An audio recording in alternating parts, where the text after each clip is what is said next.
नमस्कार दोस्तों, मैं अंकुर उपाध्याय स्वागत करता हूं आप सभी का एक बार फिर से अपनी नई वीडियो में। दोस्तों, यहां पे आप सभी के साथ बात करने वाला हूं एक ऐसे आईपीओ के बारे में जो कल लिस्ट होने वाला है। और मैंने कल आई थिंक इसके ऊपर वीडियो भी बनाई थी और मैंने इसके आईपीओ आने से पहले भी वीडियो बनाई थी और एक ही व्यू रखा है कि वैल्यूएशन मुझे अनरीजनेबल लग रहे हैं और मैं अवॉइड के लिए बोलता हुआ दिखा अपने व्यूअर्स को। इनफैक्ट वैल्यूएशन से ज़्यादा इंपॉर्टेंट मेरे लिए ये था कि नियत वो सबसे इंपॉर्टेंट है। प्रमोटर्स की नियत क्या है? देखो, नियत यहाँ पे पीयूष बंसल जी बहुत ही जेन्युइन इंसान लगते हैं। हमने उन्हें देखा है शोज में, एक शार्क टैंक इंडिया, बहुत ही जेन्युइन पर्सन है। बट करंट सिचुएशन में अगर देखा जाए तो मुझे थोड़ा सा बुरा लगा जब हमने नोटिस करा कि जुलाई में खुद प्रमोटर पीयूष बंसल जी ने लेंसकार्ट के 52 रुपीज के दाम पर बड़ी हैवी क्वांटिटी बाइंग करी है, करीब 9 करोड़ समथिंग शेयर्स, एग्जैक्टली मैं भी भूल रहा हूं, लेकिन बहुत हैवी बाइंग करी है। ठीक है, और आज जुलाई से दिन ही कितने हुआ? जून, जुलाई, अगस्त, सितंबर, अक्टूबर, नवंबर, 4-5 महीने के अंदर ऐसा क्या हो गया कि 52 रुपए वाला शेयर 402 रुपए पे इशू लाना पड़ रहा है, 8 गुना। ये मेरे को बिल्कुल गवारा ही नहीं हुआ, इसीलिए मैंने कहा ना, नहीं लगाऊंगा पैसा। ये ऐसी पहली कंपनी नहीं है दोस्तों। एक और कंपनी का मैं एग्जांपल देता हूं। आपको याद है मामाअर्थ, होनासा कंज्यूमर? एक साल पहले हमें पता चला कि आईपीओ आने वाला है इस भाव पे और बाजार में इतनी ट्रोलिंग हुई कि आईपीओ ही डिले हो गया। ठीक है, एक साल बाद आया और एक साल बाद पता है कितना? जो एक साल पहले वैल्यूएशन मांग रहे थे उससे 40% डिस्काउंट पे लेके आए, लेकिन उसके बावजूद भी वो काफी महंगा था। ठीक है, होनासा कंज्यूमर का आईपीओ उसके बावजूद भी महंगा था। हुआ क्या? अब आप देखो आज तक स्टॉक कहां पे ट्रेड कर रहा है? 273 पे, ऊपर 550 रुपए तक गया था। तो होता क्या है, बाजार ना बेवकूफ नहीं है। मार्केट में इंस्टेंटली क्या होता है उससे ज्यादा मैटर है कि इवेंचुअली क्या होता है। इवेंचुअली तो इस स्टॉक के इन्वेस्टर अब परेशान ही है ना, पता भी नहीं है कि वापस से वो ऊपर के भाव आएंगे नहीं आएंगे, आएंगे तो कब आएंगे कब नहीं आएंगे। इस कंपनी का खेल ये 4 रुपए खर्च करते थे 2 रुपए कमाने के लिए, और वापस से वो 2 रुपए कमाने के लिए इन्हें दोबारा खर्च करना पड़ता था। अब मैं वापस लेंसकार्ट पे आता हूं। लेंसकार्ट एक बेहतरीन कंपनी है, कंपनी बहुत अच्छी है आईवेयर के सेगमेंट में, जहां पे ग्रोथ बहुत ही ज्यादा है और हमारे देश की आबादी भी बहुत ज्यादा है तो ग्रोथ और ज्यादा है। और अब जो टेंशन का माहौल है, हर इंसान अपनी एक टेंशन में घायल है, मतलब सबको बहुत हैवी लेवल पे है, सब परेशान रहते हैं। उससे यह कि सर दर्द होता है ज्यादातर लोगों का, फिर वो आंखों का, जो कि सर दर्द की ज्यादा से ज्यादा जो प्रोबेबिलिटी होती है वो आंखों की वजह से होती है, फिर वो चश्मा लगता है। तो ये सारी चीजें लेंसकार्ट के बिजनेस को काफी ज्यादा मदद करेंगी। ठीक है, लेकिन हर चीज की एक कीमत होती है, वो कीमत अभी लेंसकार्ट बहुत ज्यादा मांग रहा था। अब मैंने कल या परसों जब वीडियो बनाई तो मैंने आपसे कहा था 70% जीएमपी टूट गया है। 70% इशू के नीचे नहीं गया है, जीएमपी टूटा है।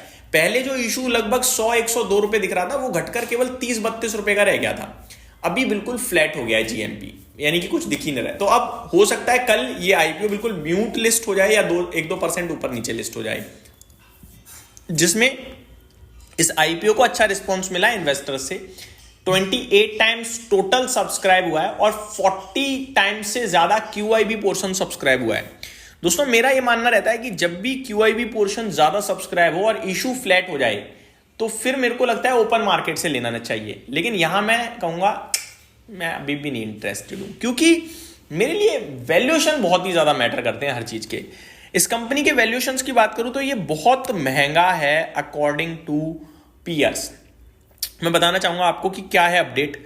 The GMP for IVR retailer Lenskart solution has crashed to 0, wiping all pre listing excitement ahead of its market debut on Monday.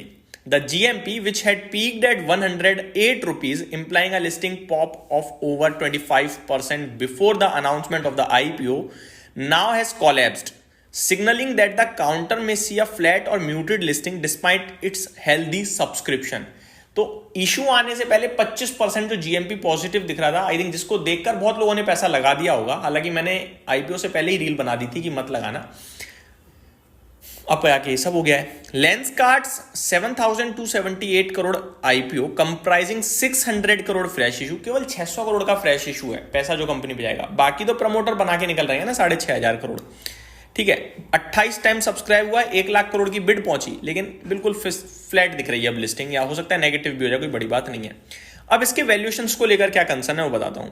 A factor that may now be weighing on sentiment at the upper band of the price band of rupees 402 per share, the IPO valued Lenskart at a steep FY25 EV to EBITDA multiple of 50 times say 50 times far higher than established peers listed peers in the consumer and retail space. तो उनसे काफी ज्यादा महंगा है.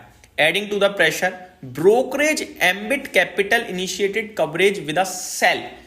List नहीं हुआ है share, लेकिन लिस्टिंग से पहले ही एक एम्बिट कैपिटल है, उन्होंने रिपोर्ट निकाल दी है और टारगेट छोड़ो, रेटिंग दी है सेल की और टारगेट दिया है करीब 16% नीचे का 337 रुपए का. वैल्यूएशन कंसर्न है. 285 के पीई पे स्टॉक आएगा पोस्ट मार्केट, तो 402 रुपए के भाव पे. तो ये सारी चीजें बाजार को बिल्कुल नकारा लग रही हैं, गवारा नहीं हो रही हैं, जैसा मैंने आपसे अपना व्यू भी रखा था. अब करें क्या, ये फाइनल डिसीजन है, इशू तो ले लिया तो कुछ दिक्कत नहीं है. मुझे लगता है फ्लैट और पॉजिटिव लिस्टिंग हो जाए तो आप बुक कर सकते हो. लेकिन मेरा मानना ये कि अगर गलती से ऊपर चला जाए और ज्यादा, तो आप ना फोमो के शिकार मत होना कि अरे यार अंकुर भाई आप तो कह रहे थे बेकार है, तो ऊपर जा रहा है, खरीदने का मौका है, खरीदो. ये मत करना. ये कर दिया तो फंस जाओगे. आज नहीं फंसोगे, 1 महीने 2 महीने में फंस जाओगे. वेट करो, मार्केट को सेटल होने देना, लेंसकार्ट को देखना आपको मिलेगा नीचे, मेरे को लगता है, क्योंकि इतनी कोई ग्रोथ नहीं दिख रही है मुझे कि इतना बड़ा वैल्यूएशन को मैच कर जाएगी ग्रोथ.